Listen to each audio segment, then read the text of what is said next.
A man and a woman have been arrested over claims they could be planning to take a vulnerable pensioner to end his life at Switzerland's Dignitas Center. They have been questioned on suspicion of encouraging or assisting a suicide. Officers have asked for an assessment of the vulnerable 71-year-old man's mental capacity to determine how able he is to make his own decisions. Sussex Police said the man, 25, and the woman, 65, both from the Chichester area, had been bailed until October. The force said officers would be carrying out further inquiries. Scrutiny of motives. In a statement, a police spokesman said, "Police have been made aware of suggestions that a man and a woman from West Sussex could be planning to take a vulnerable pensioner to the Dignitas clinic in Switzerland so that he can end his life." He said it was an offence to encourage or assist suicide under the Coroners and Justice Act 2009. Officers were investigating whether any crime had been committed or was likely to be committed if they did not take action,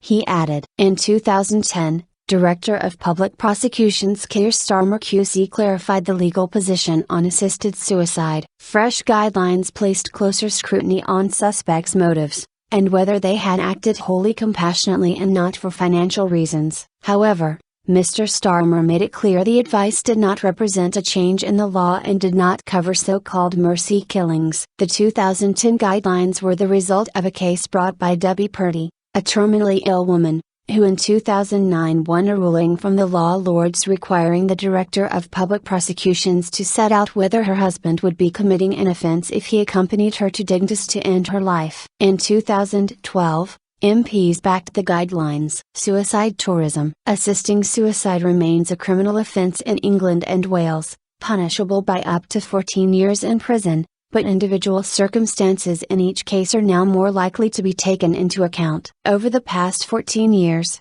Dignitas has helped more than 1,000 people to die, with about 150 Britons choosing to die at its facility in Zurich. In Switzerland, assisted suicide is legal as long as the helper does not personally benefit from the death. The Swiss government has tried to reduce what has been referred to as suicide tourism, but the majority of voters in Zurich have backed assisted dying and also the practice of foreigners traveling to the country to end their lives. In a poll in May 2011, about 85% of voters in Zurich rejected a call to end legalized assisted suicide, and 78% rejected a call to ban foreigners from traveling to Switzerland to end their life.